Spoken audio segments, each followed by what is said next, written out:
Sup guys, Fat Archon here, bringing another 40k video. Today we're going over tournament prep, how I prepare for tournaments using TTS. It's for real life, but TTS, Tabletop Simulator, very valuable tool to have in order to prep for it. I also got some other tips involved with just tournament play in general.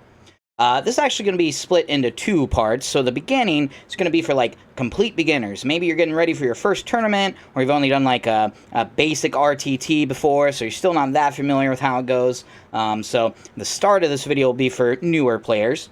And then I'll add a timestamp in the description, but the second part of this video is going to be, actual prep. This, I believe, should still have tips for even, like, experienced players. I got a couple little tricks that you guys can use when it comes to, again, prepping for tournament play, hopefully to allow you to win, or at least have a good time. One other thing I want to mention, too. So, before this video, I decided to take a little bit of time and put together a mod on the workshop for Tabletop Simulator that has all of the missions from the Leviathan Tournament Companion. So it has everything you see here. You got the PDF, so you can flip through the pages if you need to. Got all the missions sorted by, it gives you the recommended mission pool. So I sorted them all. Goes from top to bottom, A, B, C, D, E, F, G, H, sort of like that. Again, I'll put a link in the description, so go on ahead and check that out if you think this might be helpful to you guys as well. Just want to throw that out there. As always, if you guys got any other comments or suggestions, or if you think I missed anything important, especially, please be sure to throw in a comment in the video. I read literally every single one, so I really do appreciate any feedback. Alright, so all that's out of the way. So if you are a complete beginner, the very first thing you probably want to know is, like, how do I even find tournaments? So there's the obvious way of going to your local friendly game store, and usually they'll have a flyer, or you just ask somebody up front. Normally it's pretty well advertised that there's going to be a tournament coming up, and normally they'll tell you everything. Hey, email the TO, or just sign this page here, blah, blah, blah. So that's the first way, that's the obvious way. But what if you, maybe you don't live near a game store, or you don't have a game store, or, any of those reasons there, you're not dead in the water. There is a very valuable resource that we have called Best Coast Pairings. So if you just go to bestcoastpairings.com, link in the description. And also, this is an app on your phone. More likely, you'd actually probably do this on your phone. I believe they require you to use it for a lot of tournaments as well. So probably get on Google Store. But if you come on here or the app, you can find an event. You can put in your location, so your zip code, your state, your city, whatever you want to do. In this case, I'll just leave it on any. Do be sure to change the game system to Warhammer 40k, and you can set the date. Maybe, if you're free 2 weeks from now, you can set the particular date you want to see. Go on ahead and search it. And bada bing, bada boom, you got a million options to choose from. So we'll just pick a random one. And in here, they'll give you, location. A lot of times, there'll be the details, so it'll tell you how to sign up and where to sign up. We'll come back to this in a bit, too, but eventually you'll be able to see the roster, so, like, who's going and what armies they're bringing. Super important to know, and very valuable for the practice that we'll get into shortly. And then when the tournament actually starts, you'll pair it up. A lot of stuff's going to be done through the app, so definitely make sure you download the app, for sure. Now, as for what to actually expect when you go to a tournament, so, again, this part is for the brand new players. How a tournament normally goes, in my experience, if you have a good TO, and by the way, treat your tournament organizers great, and be sure, like, you show your appreciation, like, let them know that you appreciate the work, because it takes a lot of time to get a tournament set up. Like, trust me. So, a lot of times, they'll send you a packet. The TO I have at my store is fantastic. This dude's amazing. Before every tournament, like a week before or 2 weeks before, he'll actually put together like a PDF that has like a description of the missions we're going to do, any like FAQs or rules they're going to add to it. He puts in diagrams or like literal pictures of what the deployment maps will look like. With the new Tournament Companion, it's a little easier because we should have a good idea of what they're going to look like now, but certain TOs will send you literal pictures of the table, like not even layouts, just like this is what the table is going to look like. Super handy to have. You definitely want to go through that so you get an idea of, like, how to prepare yourself, what you're getting into. For a tournament, one thing you should realize, it's going to be long. Often, it's going to be 8, if not like 12 hours. So it's like a full day event if you're doing 3 rounds or whatever. Most games have a 3-hour time limit. Some people do like 2.5 hours or whatever. And then you do need the breaks in between. So just like plan for the long haul. Make sure you're okay with standing. If not, you know, you can often sit, especially when it's not your turn. You do actually kind of want to sit. That way your feet, you know, don't get too sore. Because again, it's a long haul. It's like working a hard, like long shift or whatever. So do be prepared for that. Make sure you bring some drinks and snacks, any sort of stuff like that. Bring some entertainment. You will have downtime every now and then. Granted, honestly, you shouldn't be like sitting in the corner watching my videos. Maybe you should, but really you should be like interacting with people and getting to know them better. Like that is like the most of the reason you should go to tournaments, is meeting other people. Speaking of which, you know, do your best to be in a good mood, or like, you know, be polite.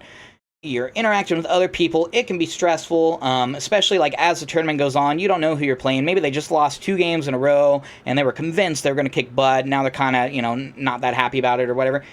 Just be nice, man. Everybody loves, you know, having a friendly conversation, telling jokes with each other. So do your best to go in a good mood. Don't be the, you know, Debbie Downer or whatever that shows up. Nobody's going to want to play you. And trust me, word travels fast in the 40k scene. A couple things for newer players to be aware of. There is a thing, I think they're called outs. But if there's an odd number of players, be aware that you may not get a match for one of those times. So that's going to be 3 hours of dead time that you need to prepare for. Again, if there's an odd amount of players, I will say normally, almost always, either the TO or like one of the workers at the store will still play you. So you're not always SOL when it comes to that situation, but do be aware that can happen. And honestly, like a lot of times they do it either to the person with the worst record or potentially like the newest person or whatever. So if you're brand new, there's a small chance you might not play one of the rounds. The TO will do everything in their power after that, so like 100% it'll only be one, so it would never be twice. That'd be like wrong. And often you'll get like a refund on the entry fee and all that stuff, so it's not the worst. If that happens, take a little bit of time. Like it's happened to me my last tournament. I just went around the tables, looked at how people were like deploying their armies, seeing what armies they had, conversing a little. Like don't bother people while they're playing too much. Stuff already takes long enough as it is, so be careful with conversation.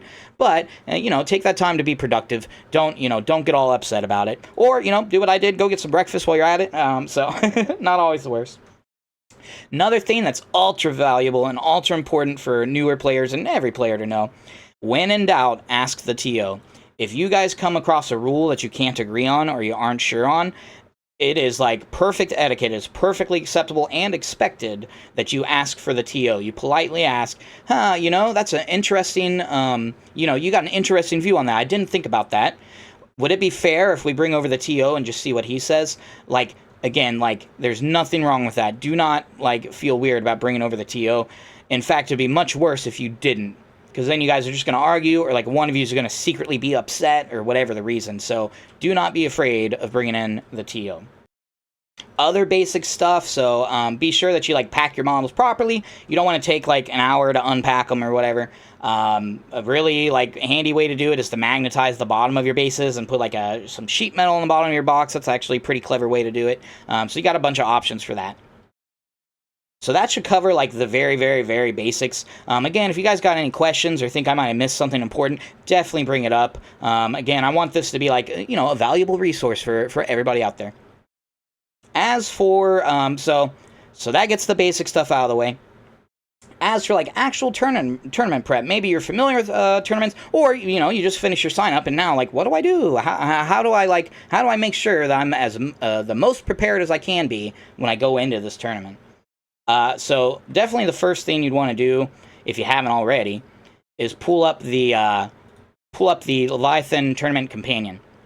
It's going to have a bunch of, well, this is going to tell you, like, the rules. This is mostly written, it seems like, for, like, a TO, but everything applies to you as well. So I would literally go through and just read the entire thing. Gives you just a few pointers, and will give you a much better idea of, like, where you're going into. Where this is going to be most valuable, though, is going to be the mission pool that shows you.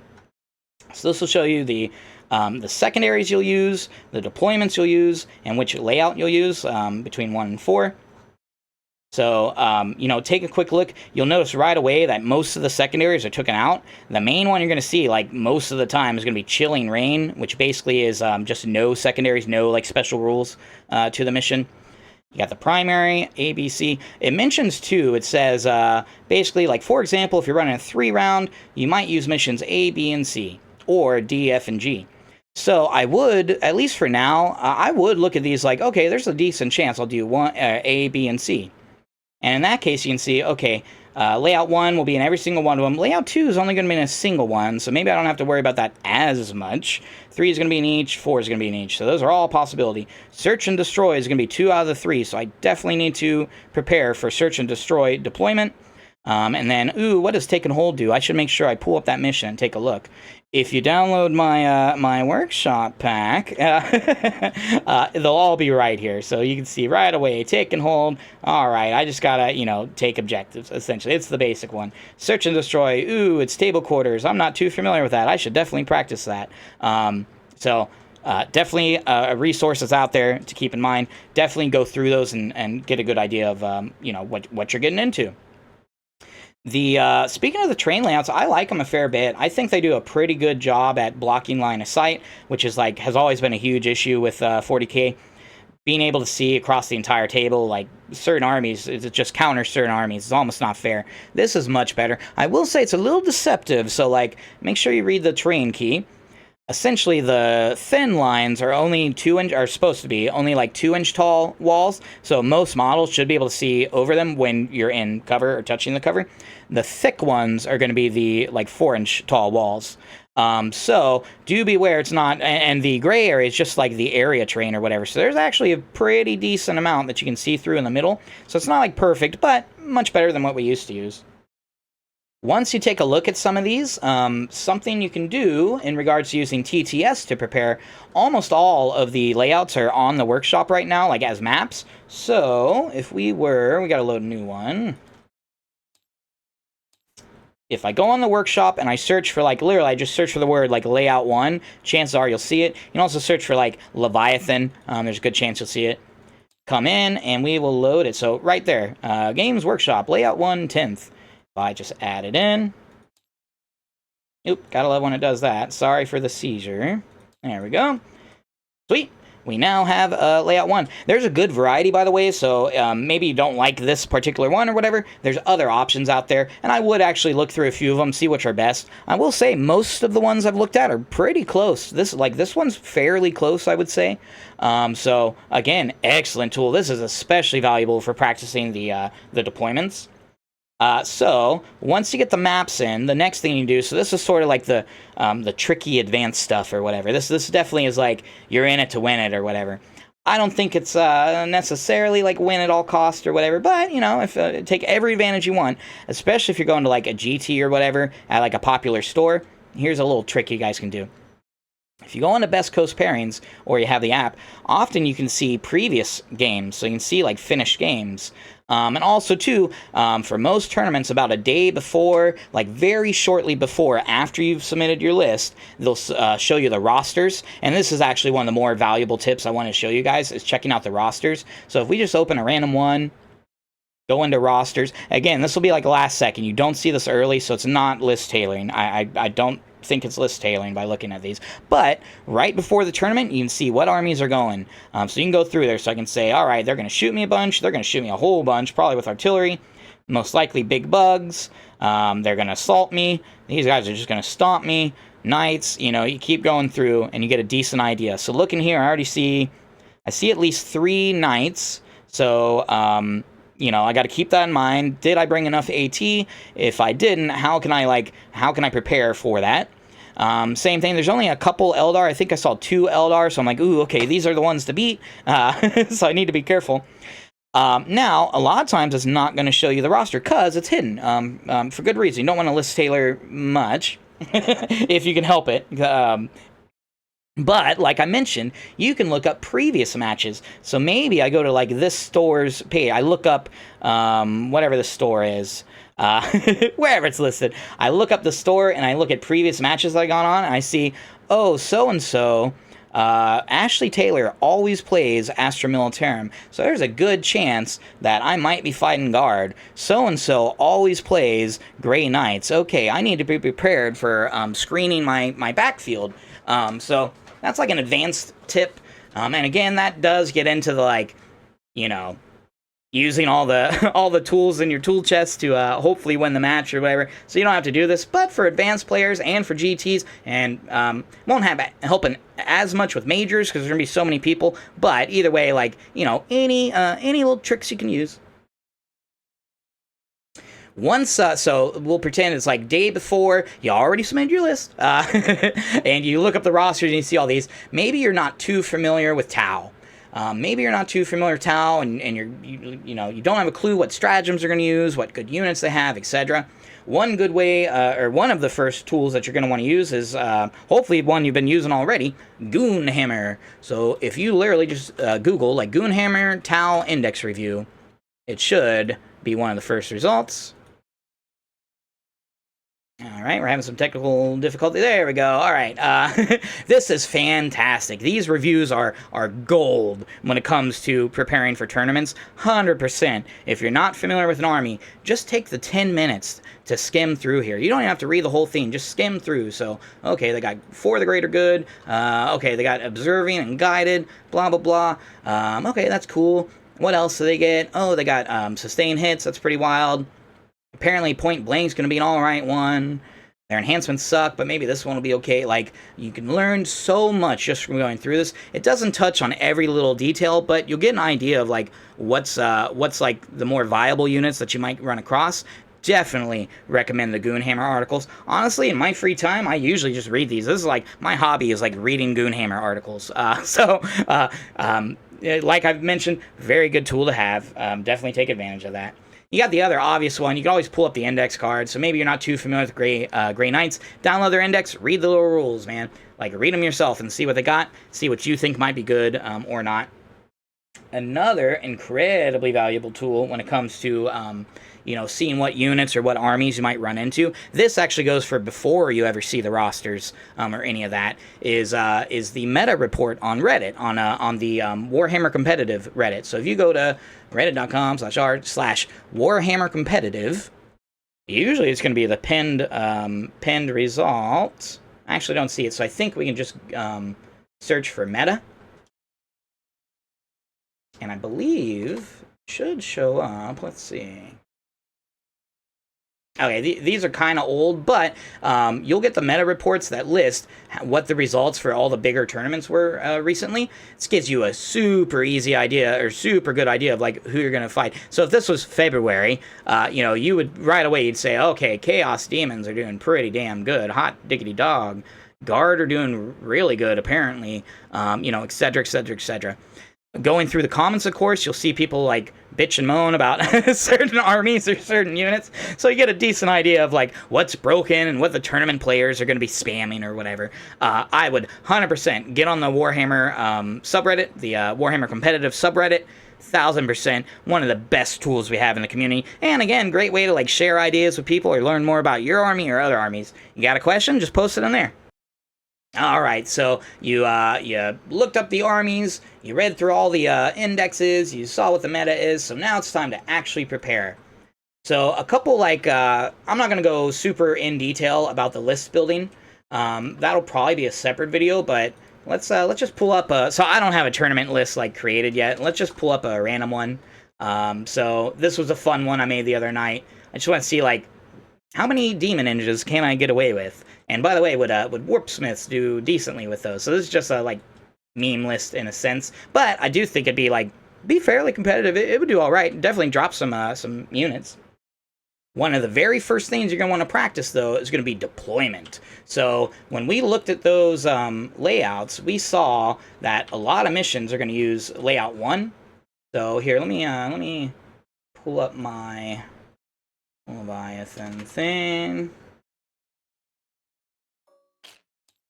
All right.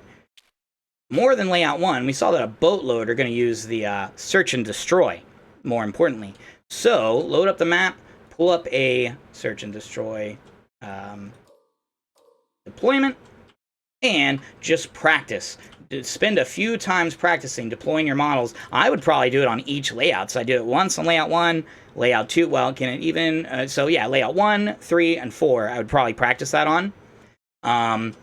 Super basic stuff when it comes to deployment. You deploy the crappiest units first, typically, or the smallest units that are easiest to hide. Like, there's a few strategies to it, but you deploy them first and go from there. So, you know, you're trying to make sure you got good line of sight on the units that need to be hidden. So definitely recommend that. Like, definitely make sure that your list is going to work for fitting in here. Sometimes you just want, like, this has a lot of units. This should fit okay, but sometimes you'll realize, like, ooh, okay, maybe I have too many units. You don't necessarily have to cut them. You would just reserve some of them at that point, or you would know that, okay, I should probably reserve, if I'm doing the search and destroy loadout, I should probably reserve, you know, these 2 units over here. This is one of the most important things I think you guys should practice is the deployment. You can lose the game or win the game in the deployment. Like, before the game even starts, you can lose if you screw this up too badly. Super important that you guys learn how to deploy correctly. I will most likely do a video on that at some point, just how I generally do it myself. Another important thing when you're playing tournament play, you need to be quick. Nobody, sure, you got a 3-hour limit, but optimally you go under that. Like, don't want to be taking up your opponent's time, especially maybe you are brand new and your opponent is actually very experienced. They're going to fly through their turns really quick, like 10, 15 minutes, maybe even shorter, whatever it is. And then you take an hour to do your turn. That hurts, man. Even if you have a polite person, I guarantee they're not really going to like it. They're being kind of upset internally, potentially. And maybe they're going to try to, avoid more games with you, you know? So it's ultra important that you guys play at a brisk pace. Try to be decisive with your moves. Take a moment to think about it that you need to, but then, it's time to, shit or get off the pot. Just move them up there if you need to. Obviously, be careful with how you do it, but again, in the back of your head, you need to think, okay, I need to make a decision. I need to make it pretty quick. After you, practice your deployment, practice moving a little quicker. And often, too, when I do this, I do practice, the first turn. Because first turns, as usual, it's one of the more important turns out there. So I might practice how I would move certain units on turn 1, and potentially even go into turn 2. A lot of times, too, I'll mirror the enemy. So if I'm worried I can't handle knights, for example, something like that, I'll put some knights, how I think I'd deploy them. I'll put them on this side and just see, okay, I made my first move. Ooh, that left me wide open to so-and-so. So got some clever little tricks you can use there. After that, though, another thing you can do is work on, memorizing your units. So, and this is another reason why Tabletop Simulator is so awesome. You can load in whatever tool or accessory you need. So in this case, maybe I want to load in the index cards. So let's flip these guys around. If you don't already have these, just go on the workshop and search literally Chaos Space Marine Index, and they will pull up. And if we just grab a couple, we'll grab a Forge Fiend and a Warpsmith. Start testing yourself to memorize these. If you get super ultra advanced, which not many people do, I don't really do it, even myself. You can memorize other armies as well, but try to memorize them and then test yourself. So, all right, Forge Fiend. I'm going off memory here. Should be 165 points. His plasma is going to be strength 10, -3, 3 damage each. He can get dev wounds if he prays the dark pacts, blah, blah, blah, blah, blah. And then see if you're right, Demonic. Oh, I forgot he got hazardous from that, and then go on to the next one. All right, Venom Crawler, 140 points. He's going to shoot a boatload. He's going to put out 12 strength 6, -1, 2 damage shot, blah, blah, blah, blah, blah. Go through and just test yourself on it, because again, that plays into the earlier tip of play fast. If you need to check your index every 10 seconds when you're picking a unit, that's going to slow down the game a lot, and it's also going to make you not look as good. You're not trying to intimidate your opponent. This is a friendly game of toy soldiers. Legit. You're not just trying to, kick their butt or whatever. You do want to, make friends with these people. You're going to run into them again in the future. But it can be, for sure, being decisive and moving quick and, not oh, man, that ain't no thing. I'm going to kick you, he's still going to kill you. I don't care. That can put people on the back foot or whatever. Like I mentioned, you can memorize other people's armies. And not even, the entire army. Maybe I'm just not too sure about... an abhorrent or whatever. So if I do Chaos Knights Index, and where are you?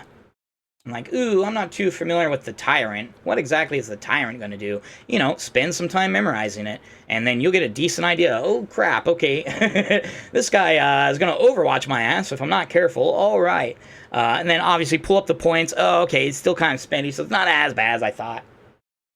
Another invaluable tool to use for seeing how well your army might perform is Unit Crunch. I've mentioned it in some of my other videos and definitely used it before, but unitcrunch.com, one of the best tools we have. Whoever made this, like, you are amazing. By the way, I have talked to him on Reddit a couple times in the past. Super polite guy. He responds really quick. He actually takes your advice. Like, I've seen him add suggestions I've had. Super awesome guy. I love the, whoever made this, like, you're amazing. But you can add your own profile, so maybe I want to test Possessed, put in the claws, melee, 4 attacks, 3, 6, 2, we got 10 of them, we'll say. Oh, I don't like that, how it makes me, like, choose ranged. Whatever, I think I just cancel that and then change it to melee. And boom, I can see that on average, these 5 Marines, those aren't possessed. These Marines are going to kill 1 guy on average. And he will, or there already are. Okay, you apparently need to add your own. On my main one, they're all in there. But you can add knight profiles, heavy vehicle profile, all the profiles you need. You can add in there, and you can see how truly efficient your unit might be. I guess I kind of skipped it because I mentioned earlier, like, list building. In regards to the damage that they're going to do, damage is not always the most important stat. This isn't the best list to show it, but scoring, you need units for scoring. Realistically, I would probably drop a Venom Crawler and put like 3 units of Nurglings, or I do some other changes here, but I would want to bring at least a little bit of scoring. Normally that means fast or deep strike, or infiltrate, or some little special ability that gives you the edge. Raptors are an incredibly good unit for that. Drop them on in your opponent's deployment on turn 2 or 3 or 4 or whenever, and get your scoring there. So don't always just think about how many kills you can do. You also, too, want to look into your own resilience, so maybe 2 units are evenly priced, but you're not really sure. They do very similar damage. Maybe see, who can take more blasts from a max-size Marine squad or whatever. Lots of ways you can use that Unit Crunch. Super awesome tool if you haven't used it before. The very last thing to go over, I sort of touched on in the beginning. Guys, seriously, you are there to have fun. If you are brand new especially, and even if you're experienced, even if you've been playing 20 plus years, your odds of going like undefeated are very slim. I actually like it a lot. They mention it in the tournament pack, but like only 1 or 2 people are ever going to go undefeated. Almost assuredly, you're going to lose a match. So be prepared to lose. Don't be one of those people that gets all butthurt because they got their ass kicked. We're playing dice. This is like, we're practically gambling. Versus each other. So a lot of times you might have the perfect list, perfect strategy, but the dice just fail you. 100% go there to have fun. I would say like the most important part of it, and like on top of being fun, is like meeting new people. I think that's like the reason you go to tournaments. I've met so many great players and so many friends by playing at tournaments. People are super nice. Man, the 40k community, for the most part, is like one of the nicest communities. We are so welcoming, like everybody's so welcoming. I have been like blown away by how polite and friendly people are. Other resource to be aware of, if your friendly local game store has a Discord server, you just totally hop on there. Again, if you're brand new, that's a great way to like meet people and discuss your armies and all that sort of stuff. But I think that covers most of the topics. So again, I would recommend potentially take a look at the rosters so you have an idea. Like the night before, take a look at the rosters and see what armies you're going to be facing so you get a much better idea of how to prepare for it. Make sure you read through their indexes so you get a good idea of like who you're going to face and what their special abilities are going to be. Definitely, I would strongly recommend you download all the maps. Consider getting my workshop pack and practice all the layouts. So I would have done, after I practiced the deployment and the movement and whatnot, I would do the same thing with deployment 2. Remember, guys, repetition is a great way to like memorize stuff. Same with the whole memorizing the index cards for the thing. So I would recommend you do it a few times and not all at once. Maybe do it like If it's the day before, you don't have that much time. But if you're smart and do it ahead of time, you know, every couple days for a few times. Don't do it like all the time. We're not that crazy about it. But a couple times, a few days spaced apart, yeah, man, come in, just practice it real quick again. That way, eventually you get really good at it. Like, I know, like, okay, I want to hide all these guys, and Hellbrute definitely needs to stay out of the cover. I don't want to toe in. This guy, he's going to have a hard time there, but I can leave room for so-and-so. Like, eventually you get it down pretty decently. Anyways, again, I think that covered most of the topics I wanted to go over. Definitely let me know if I forgot something important. Also, too, if you guys got any questions about tournament play or in general, or just like 40k, like, I am always happy to answer. I will do my best to make sure that you get, you know, good info on whatever you're looking for, especially new players. Especially if you're unsure about something, don't be afraid to ask, guys.